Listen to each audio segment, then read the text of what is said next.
David O'Hearn's corner shop remained closed after its normal early opening hours.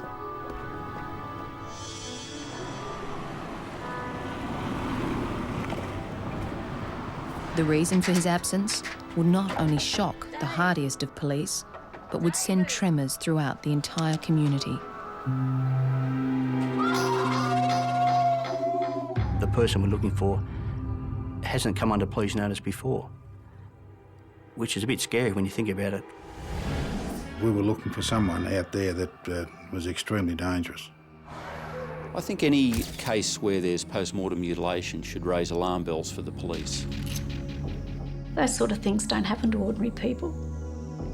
He had satanic leanings, and of all things, he was a filleter.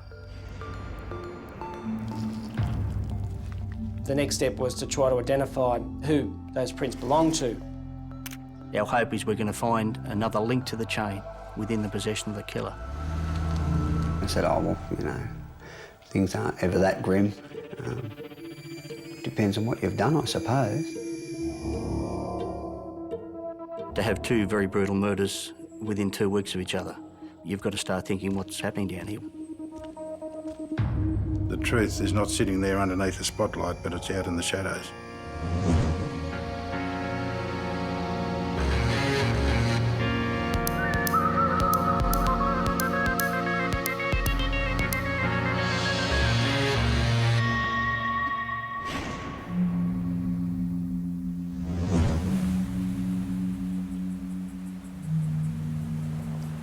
When relatives arrived at David O'Hearn's home, they made a gruesome discovery.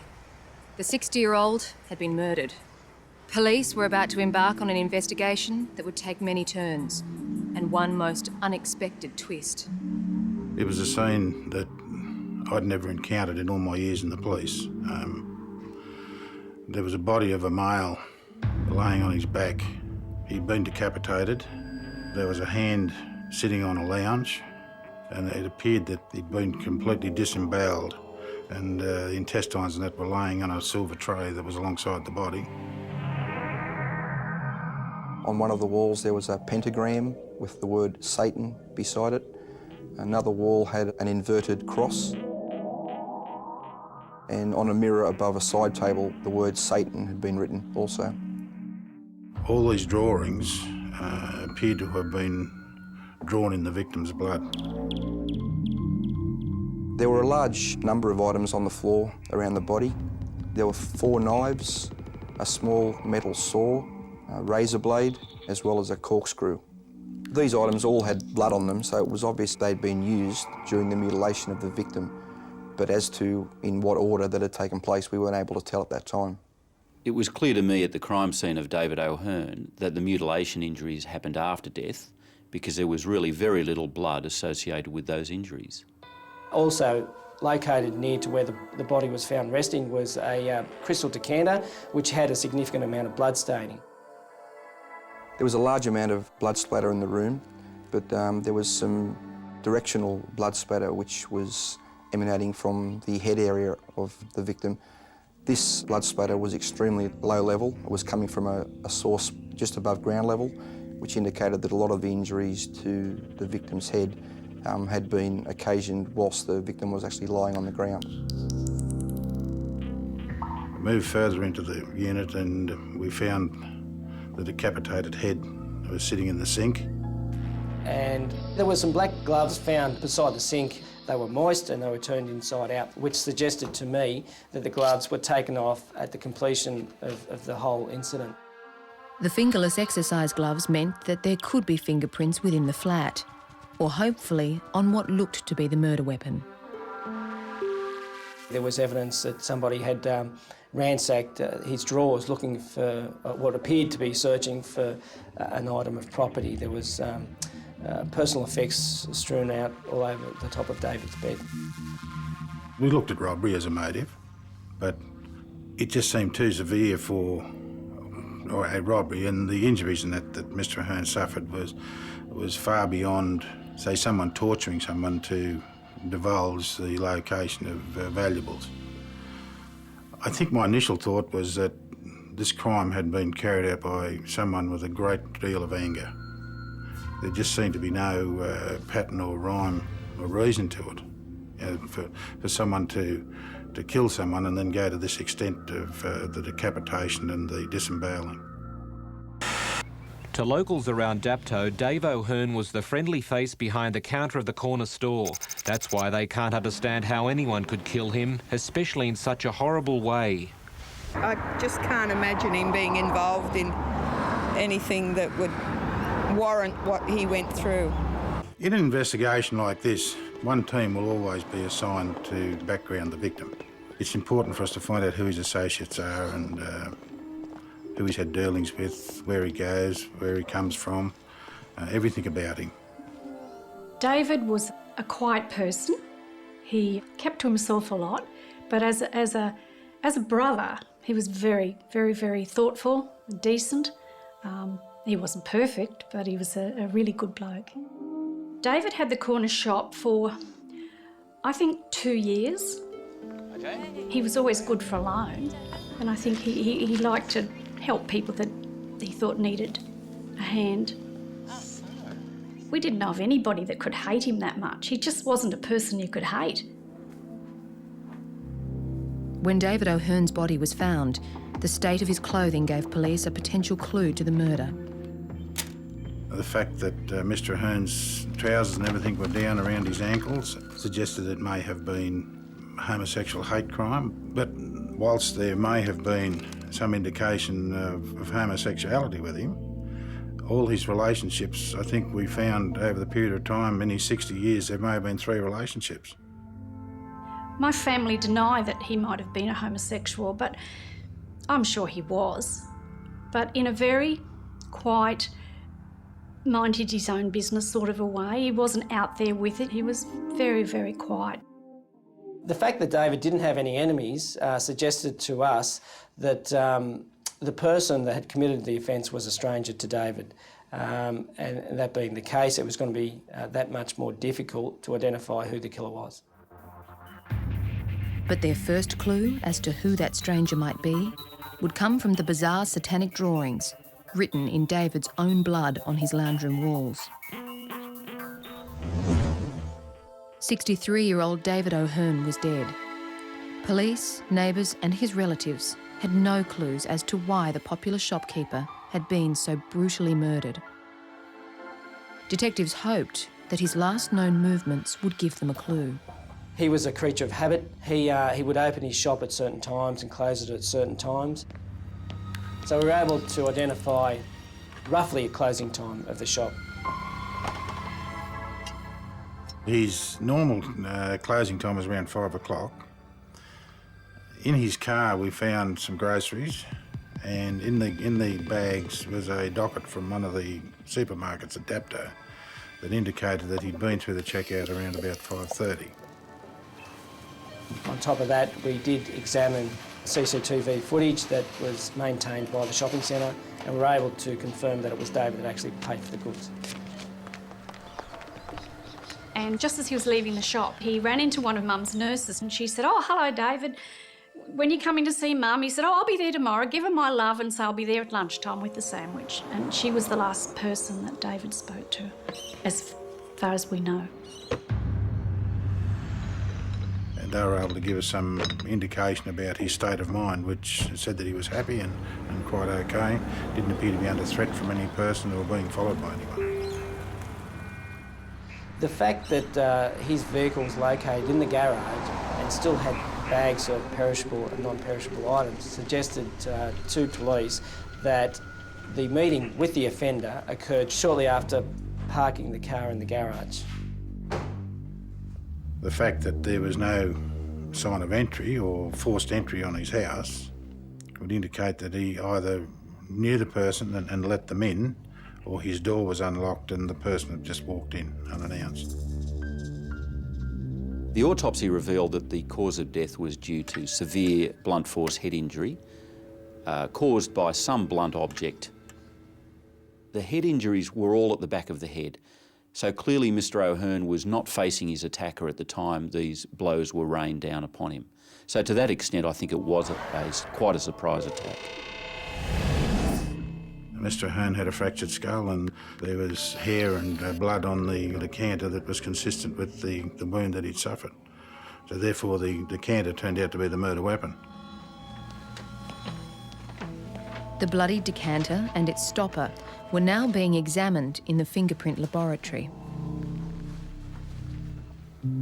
The wine decanter was placed in a superglue chamber to be tested for any possible fingerprints. The superglue vaporises and falls onto the surface, highlighting any fingerprints that appear on the surface in a white visible matter. The fingerprints on that particular item suggested to the investigation team that the offender actually had touched the lid of that decanter. So the next step was to try to identify who those prints belonged to.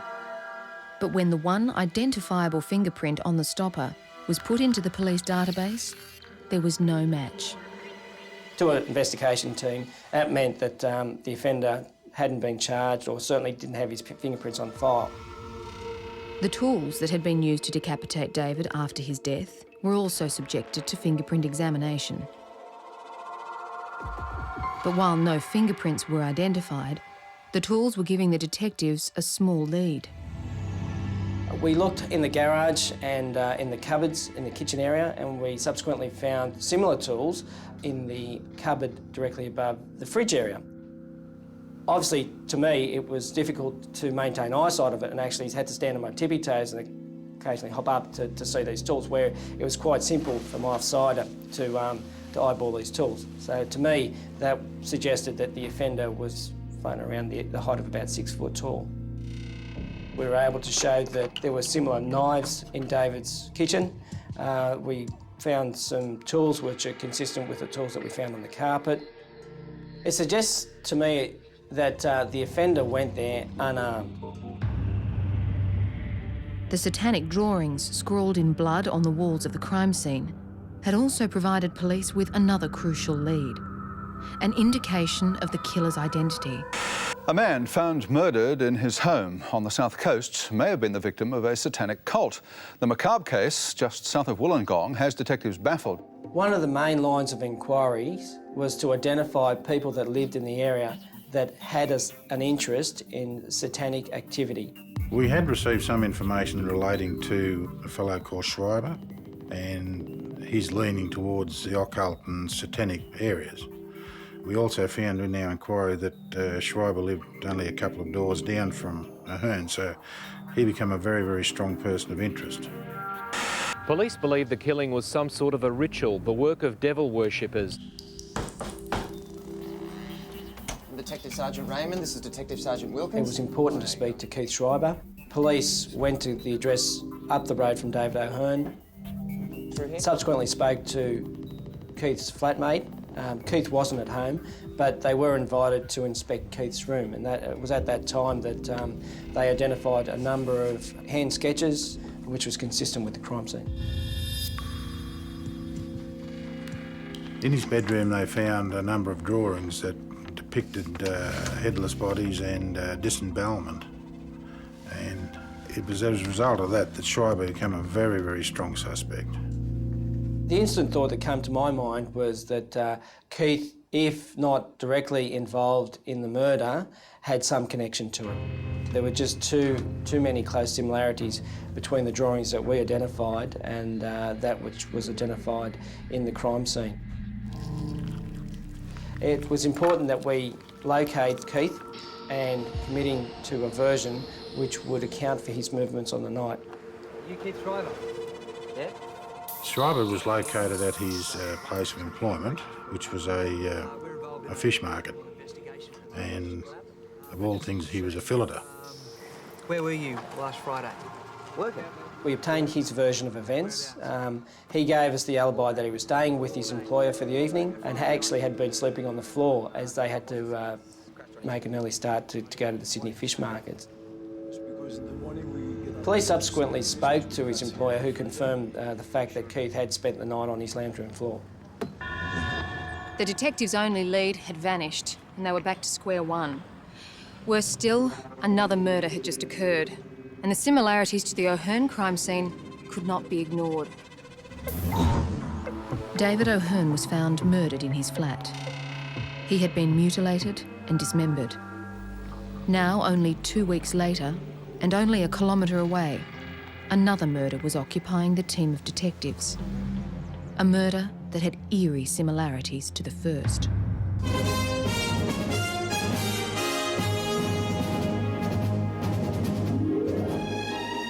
Former MP and alleged pedophile Frank Arkell murdered in his Wollongong home. His killer is being hunted by the same team of detectives investigating the decapitation murder of another man at nearby Albion Park Rail 2 weeks ago.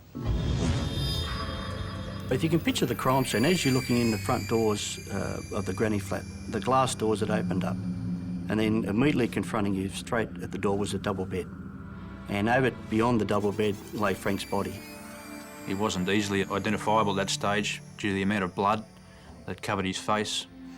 It was obvious that he'd suffered substantial injury to his head.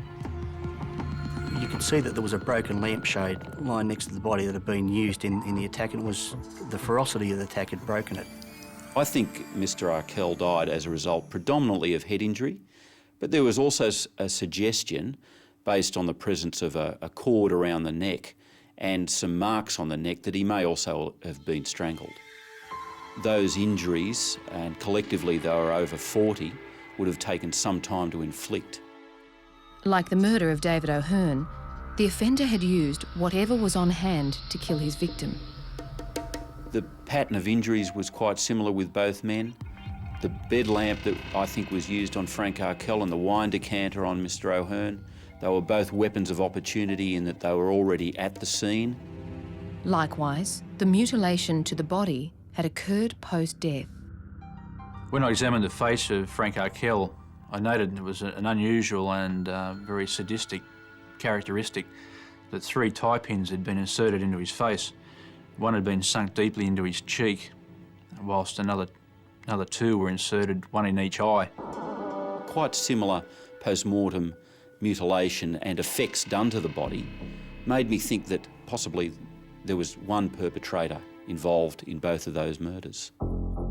As police searched the flat for any trace the killer had left behind, they found a plastic lunchbox full of tie pins. Given that the victim had been assaulted with a number of tie pins, it was quite feasible that the offender may well have handled this item. The lunchbox, along with the glass sliding door, the only entry to the flat, were removed and sent for fingerprint analysis. Both yielded results. Yet neither print matched any known offender in the police database, nor did they match the fingerprint at the O'Hearn crime scene. The fact that they don't match does not suggest they didn't come from the same hand or from the same offender. It just suggests that they came from a different part of the hand. To us, we looked at the cases as being linked, and our obvious starting point of evidence is to try and identify these fingerprints. And of course, we come up blank, primarily because the fingerprints weren't on record, which is a bit scary when you think about it. A person who had no criminal record all of a sudden leaping into murder. The only motive police had to work with for the murder of Frank Arkell was revenge. This was a crime scene that suggested great hatred, and Frank Arkell had recently been accused of paedophilia. There's one thing I'm totally opposed, is young people being interfered with by older people. 13 months ago, the former Lord Mayor was arrested and charged with 29 sex offences involving boys and men. He was due to stand trial in September on 4 of the charges. Police are keeping a close eye on suspected pederasts living in the area, just in case. Detectives are questioning some of Frank Arkell's victims as part of their investigation. Lots of people were interviewed and lots of statements were taken from people who had made allegations that Frank had sexually assaulted them. But they were all spoken to at length and their alibis were very good. We were satisfied that they, as individuals, had not caused Frank's death. There was a possibility that their killer was someone that didn't know Frank, and it was more of just a thrill killer. And then, of course, you couple with what's happened with David O'Hearn. Are they linked? What is the commonalities between the two? Frank and David O'Hearn known to each other? The only link was that each was homosexual. But that didn't stop the media carelessly linking the two in other ways. Police have set up a new task force to investigate Mr Akel's murder. It will work closely with another team looking into the violent death of David O'Hearn. It's thought both men were involved in a child sex network. Frank Akel was facing multiple sex charges, accused of drugging young men, then forcing them to have sex with him.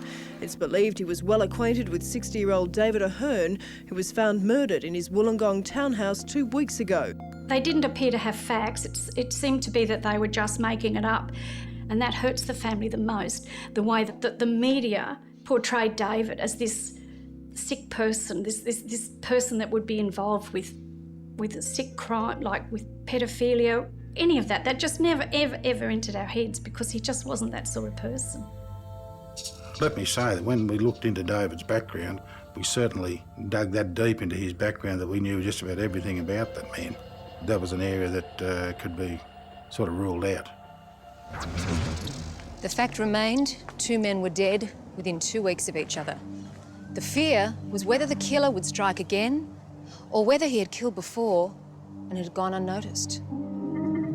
We started to look at a lot of homosexual murders. We started to delve into ones that are unsolved as well, because you've got David and Frank. We certainly looked at maybe there's a homosexual angle there somewhere. The brutal murders of 2 Wollongong men, David O'Hearn and Frank Akel, had police concerned there was a serial killer on the loose. The question was, had the offender possibly killed before? Where do you start looking for somebody that's got common links? Do you look beyond the Wollongong area, which we did? We started to look at a lot of homosexual murders. We started to delve into ones that are unsolved as well, because you've got David and Frank. We certainly looked at maybe there's a homosexual angle there somewhere. It's believed the killer who used a lamp to bash Mr Akel could also be responsible for 2 other murders, shopkeeper David O'Hearn at nearby Albion Park Rail and convicted pederast Trevor Parkin at Glebe. Trevor Parkin had been subjected to a very brutal killing. He'd been beaten about the head and mutilated. The similarities to the David O'Hearn crime scene were obvious. It appeared at both crime scenes that they died as a result of blunt force trauma to the head, and there was mutilation to the genitals of both victims. But Trevor Parkin's murder had occurred 6 months before and was 80 kilometres away from those in Wollongong. So as an investigator, you're looking at a wide area and you just wonder, where does the killer live? Because the assumption is that the killer must live within a close proximity to where the offence occurred. But here we are, we've got an hour and a half between 2 crime scenes, and it could be anywhere. But the geographical difference was soon overlooked. What police believed they had found on this railway station not only linked the cities, but the crimes. Some of Trevor Parkin's property that was stolen from his flat at the time was found on a train at Waterfall railway station. And Waterfall is a suburb that's on that rail line between Sydney and Wollongong. It's only a couple of stops away from Wollongong itself. So to have property found that was stolen from Trevor Parkin's flat, found directly on the southern line where these other 2 murders occurred, is significant. The assumption we had to make was that the killer must live on the south coast, live down in the Wollongong area. The 3 investigations were kept separate at that stage because we didn't know whether we were dealing with 1 person, whether we were dealing with 3 persons. A significant find to us from Trevor Parkin's flat at Glebe was a whole handprint on the wall in blood, which is very unusual to find, and it's something that we certainly valued tremendously. But that handprint could not be matched to any on file, nor its fingerprint to those at the O'Hearn or Akel crime scenes. We've got at least a hand in one of the scenes. Surely that fingerprint must match to the others. But when it's looked at, you must have the same digit on each of the scenes. So the handprint that was found in blood didn't match up with the prints that we found on the decanter and or the door of Frank Akel. You've got to realise that you've got 8 fingers and 2 thumbs, and unless the full set of prints are available, never in a million years are you ever going to match those two together unless you have the two full sets of prints to compare. But while the police had no fingerprints to help them discover who the offender was, they had found solid evidence at Arkell's residence that they were now chasing up.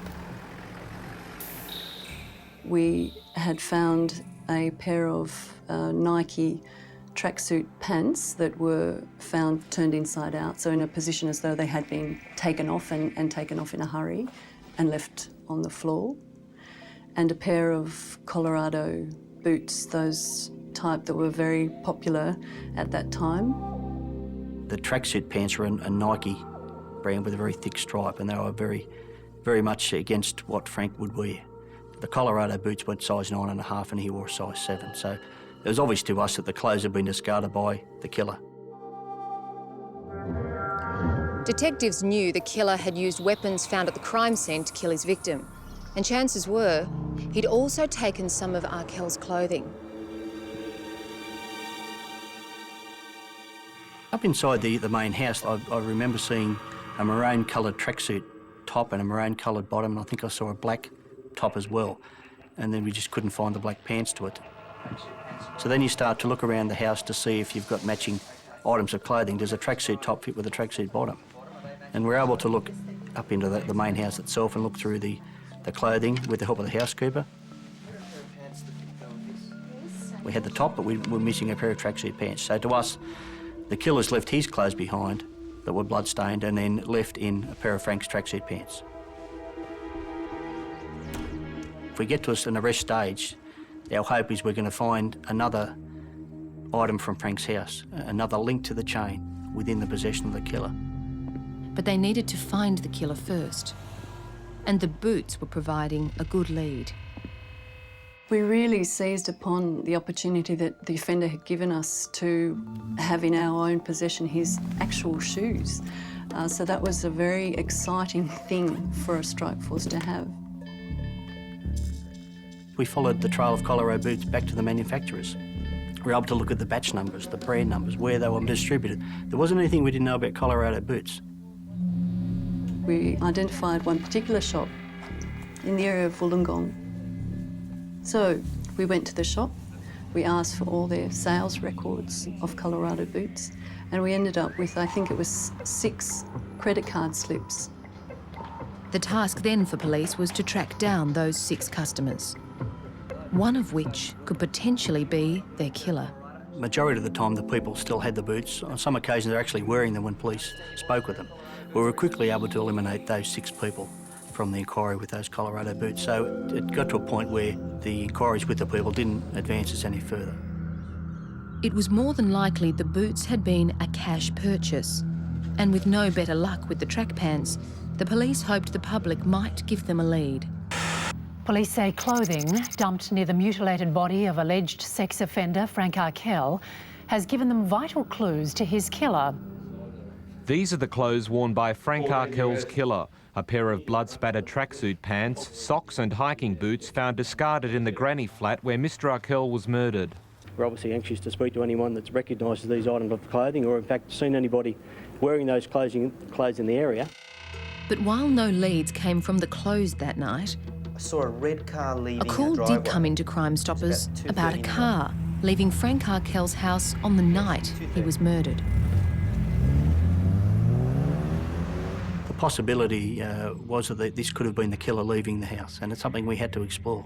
We couldn't leave it undone. Police were desperate to find the person who had likely killed 2 men in 2 weeks and another 6 months before, but they were getting nowhere. It's easy on the TV, they do it overnight, but in real life it doesn't happen that way. It takes a lot of work to try and get these things done to get results. It just doesn't happen overnight. Hello, Crime Stoppers? But detectives were hoping a call that had just come in would speed up the process. We followed that call up, which led us to speak to the man. It said he saw a red Nissan Skyline car leave the vicinity of either Frank Arkell's or the neighbour's house. He was driving home, past the area. He thought that he saw a car come out of a driveway, whether it was Frank's driveway or the next door neighbour's driveway. At 3 o'clock in the morning, it fits within our estimated time of death. this could have been the killer leaving the house, and it's something we had to explore. This is the car police, detectives and investigators from Task Force Lincoln have been searching for. The vehicle, smashed and stripped, was uncovered by police in bushland at Mount Ousley on Sunday. A similar vehicle was seen in the vicinity of Mr Arkell's Reserve Street home at 2:30 a.m. the next day. But police needed to confirm whether this really was the car that their witness had seen. And after tracking him down, they interviewed him in an unconventional way. Hypnosis. I want you to close your eyes over and go into a deep sound hypnotic sleep. Just relax. Hypnotism, like everything else, is not an exact science, and the challenge is as to what he's going to recall that he hasn't told you before. There was high hopes that the witness would remember the registration number. Even a part of it would help. Was there one or two persons in the car? Which direction the car went? Are you able to narrow down any identifying marks on the car? He was a male in his 20s. The hypnosis was able to confirm, yes, it was a red Nissan Skyline that he saw, and I think he was able to establish that it was within the driveway of Frank Arkell. Beyond that, there was one person driving, a male by themselves in the car, and he was able to provide a description. And based on that description, a sketch artist helped prepare a composite picture of the type of person that we're looking for. The computer-enhanced image compiled after hypnosis was used on a witness who spotted a red sedan near Mr Arkell's home the night of his murder. Well, our witness believes that that's about 75% likeness of the person that he saw. During the examination of the red Nissan Skyline, a number of items were examined and subjected to laboratory analysis and examination. Unfortunately, they didn't provide any link between this vehicle and the crime. So the strike force has to pick themselves up again and look at what they've got left and follow those other leads. The strongest lead was the killer's clothes found at Frank Arkell's flat. Now, 3 months after their discovery, they were paying dividends. One of the calls was from an ex-girlfriend of a person that she said used to regularly wear a similar Nike tracksuit and similar Colorado boots, but no longer in fact wore them. The girlfriend had also told us that when she had spoken to her boyfriend about him not wearing the clothing anymore, that he became agitated. He didn't want to tell her any detail about that. As well as being very sheepish about the location of the boots and the tracksuit pants, she noticed that the boyfriend had developed an interest in the murders itself and started to keep paper clippings and started to talk about it. So here we are, we've got a person that owns not just the boots, not just the tracksuit pants, owns both. And they vanished, for want of a better word, shortly after the death of Frank Arkell. So you're starting to look at something that's a very promising lead. The woman had given us the name of her ex-boyfriend as being Mark Van Crevel. Mark was currently unemployed, but had commuted to Sydney for work in the past. We decided to watch his movements, and we watched them very closely and constantly from that period of time. If he was our murderer, we had to protect the community from him striking out again, but we didn't have enough to arrest him. During the surveillance operation, our suspect was seen in the company of some of his friends, including Keith Schreiber. Keith Schreiber was the initial suspect in the David O'Hearn murder investigation. Coincidentally and very relevant is the fact that Keith Schreiber lived in the same street as David O'Hearn, and that Mark Van Crevel lived for good periods of time with Keith Schreiber in that house. Police now realised when they went in search of Schreiber, the door to his flat was opened by Mark Van Crevel. As luck would have it, Van Crevel was taken to the police station at that time. He just flew right under the radar. He was simply just an alibi witness. So as a result, a typed interview was taken from Mark Van Crevel, accounting for Keith's movements. I told you that I intended asking you further questions about it. As is the case with all people that are interviewed in any homicide investigation, a hard copy of the interview is made. Both the person taking part in the interview and police sign it, and the documents filed in a plastic sleeve and used for future reference in the investigation. An idea was put forward that we should in fact fingerprint the statement that he had provided as an alibi witness to Keith Schreiber. In order to obtain fingerprints from a piece of paper, the exhibit is placed in a liquid chemical, which is called ninhydrin. This chemical reacts with the amino acids of the fingerprint that is on the paper. The fingerprint develops and becomes visible by a purple stain. That purple stain revealed a clear set of fingerprints, and they matched the O'Hearn and Arkell murder scenes. Finally, we've got this exciting bit of evidence that we've identified fingerprints on that document link him to both crimes. And while there was little doubt those fingerprints were those of Mark Van Crevel's, police were not prepared to arrest him until they were absolutely sure they were his. Effectively, you're arresting someone, you're taking away their liberty, and effectively you could put them away for jail for the rest of their life. So it is a serious game that we play, and you've got to be precise in what you do, you've got to be backed up by evidence, you've really got to be very thorough in what you do and methodical. And so the detectives waited for the opportunity to seize the evidence they needed. He happened to be drinking from a Coke bottle and discarded it. Our police were very quick on the spot and very resolute to think about it. They used an initiative, grabbed the Coke bottle, and we developed some fingerprints from that Coke bottle. Within minutes, Mark Van Crevel's fingerprints were ready for comparison. So the fingerprints found on the Coke bottle were the same that were found on the record of interview, were the same that were found at the crime scenes. They were those of Mark Van Crevel. Police now made plans to arrest Mark Van Crevel. But those plans could well be thwarted. He came in and said, "Oh, I want to tell you something, but if I tell you, will it mean I'll be expelled or removed from training?" I said, "Oh, well, Mark, you know, things aren't ever that grim. Depends on what you've done, I suppose." After 4 months of investigation, police were preparing to arrest Mark Van Crevel. But the 19-year-old who regularly practiced Taekwondo had his own plans. Mark was just one of those students in amongst the whole group. Just a young teenager, I think, when he started. And, yeah, just trained like everybody else. He was keen. You know, he'd sweep the floor, he'd bow when he was supposed to bow, and train hard when he was supposed to train hard. He did all the right things. He was a good young boy, there's no doubt about it. On this day, it was business as usual. I was in the office just doing a little bit of paperwork before class started, and Mark came in and was sort of a bit agitated. And I asked him, was there anything wrong? And he kind of just shook his head and said, "Oh, I want to tell you something, but if I tell you, will it mean I'll be expelled or removed from training?" I said, "Oh, well, Mark, you know, things aren't ever that grim. Depends on what you've done, I suppose." I'm pretty sure he said, "You know those murders in the paper? Yeah, well, I did them." You know.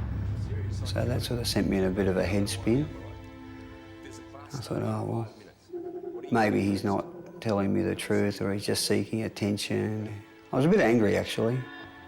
I rang another instructor to come in and take the class. So I thought, oh, best to be safe than sorry. So I just told him to go and get changed. My first priority was to get Mark out of that environment. I mean, if someone says something like that, then there's every possibility it could be true. I was kind of, in my heart, I was hoping it wasn't, you know. We're going to go for a drive, OK? I told him we'd go for a drive. So we were going down the expressway because he didn't want to go to the police. That's something he told me straight away. "I don't want to go to the police."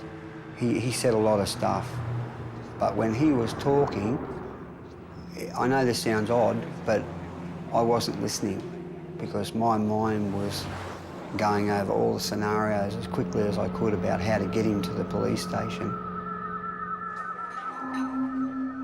The coffee shop we went to was the closest place I could think of to the police station. So we're having coffee, and I mean, it was a bit of a heated discussion too at times. I mean, I was trying to keep it calm, but I didn't want to fire him up either. But I knew from the martial arts side of training, if I demanded something, then there's a good chance I'd probably get it. So in the end, it was kind of a demand. We're going here, you're doing as you're told. And that was it. And I think that took him a bit by surprise.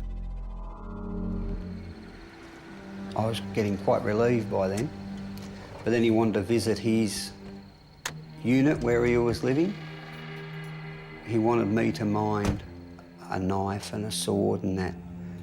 And of course, that then got my mind racing again. I thought, hang on a minute, maybe he's changed his mind. So he went inside and I opened the boot of my car and I stood back probably 200 metres down the road. When he came out, he said, "Oh, I'm not going to hurt you." And I said, "Well, it might not be that way, Mark, but just put him in the car and close the boot." And I said, "I'll be much happier."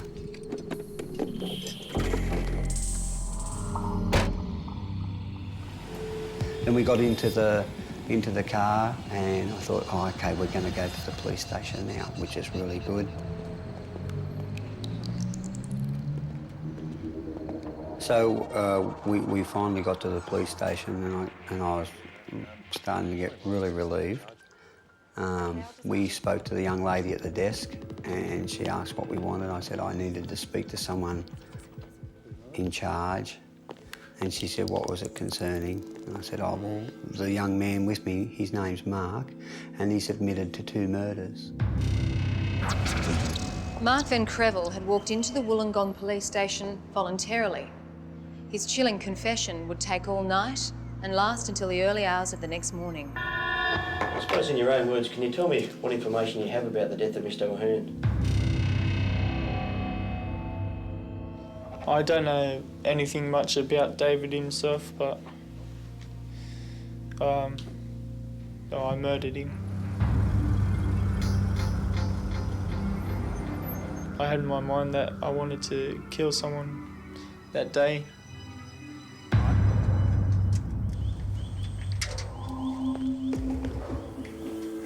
I went to David O'Hearn's house at about 6 o'clock at night. And I walked into his house. I'll just get Detective Casser just to stand there, and if you can take the place of David O'Hearn for the purposes of this exercise, if I can just get you to stand up, please. And if you can indicate, if Detective Casser is walking away that way, if you can just indicate what you did with him. Yep. I walk, and bang, hit him on the head, and he slumped down there. Join me next week for that incredible encounter as we go inside the mind of a killer.